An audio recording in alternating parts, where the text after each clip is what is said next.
Hello friends, ഇന്ന് നമുക്ക് broccoli കൊണ്ടുള്ള 2 റെസിപ്പീസ് പരിചയപ്പെട്ടാലോ. ഇത് നമുക്കൊരു ലേറ്റ് പോസ്റ്റാണ്.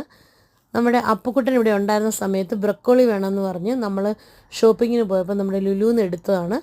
ബ്രക്കോളി ഫ്രൈ ആണ് അവൻ പറഞ്ഞത്. ഞാൻ ജസ്റ്റ് കുറച്ച് ബ്രക്കോളി എടുത്ത് തോരനും വെച്ചു, കുറച്ചെടുത്ത് ഫ്രൈ ചെയ്യുകയും ചെയ്തു. തോരൻ അടിപൊളിയായിരുന്നു. ഒരു കൂണിൻ്റെ അതേ ടേസ്റ്റ്, ഓവർ കുക്ക് ആവാതെ നമ്മൾ ചെയ്തെടുക്കണം. അതിനുവേണ്ടി നമ്മളൊരു 1/2 hour to 1 hour ഒരു മഞ്ഞൾപ്പൊടിയിലും ഉപ്പിലും ഇട്ട് ചെറുചൂട് വെള്ളത്തിൽ ബ്രക്കോളി അടർത്തിയിട്ട് ക്ലീൻ ചെയ്തെടുക്കുക.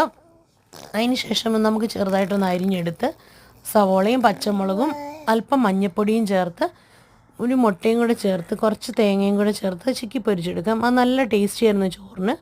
പിന്നെ ഫ്രൈ ചെയ്യാൻ വേണ്ടി നോർമലായിട്ടൊരു ബാറ്റർ തയ്യാറാക്കിയതിന് ശേഷം ആ ബാറ്റർ നമ്മൾ കടലമാവും കുറച്ച് മഞ്ഞൾപ്പൊടിയും കുറച്ച് അരിപ്പൊടിയും എല്ലാം ചേർത്ത് പ്രിപ്പയർ ചെയ്തതാണ്. എന്നിട്ട് നമ്മൾ കുറച്ച് ഷാലോ ഫ്രൈ ആണ് ചെയ്തെടുത്തത്.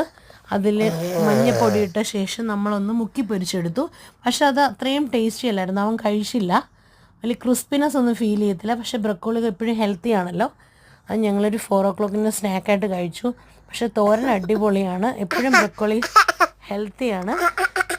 അങ്ങനെ ഒരു തവണയെങ്കിലും ഒന്ന് ട്രൈ ചെയ്ത് നോക്കാവുന്ന റെസിപ്പിയാണ്. എൻ്റെ കൂടെ വോയിസ് തരുന്ന നമ്മുടെ കുഞ്ഞുവാവയും കൂടെ വോയിസ് തന്ന് അസിസ്റ്റ് ചെയ്യുന്നുണ്ട്.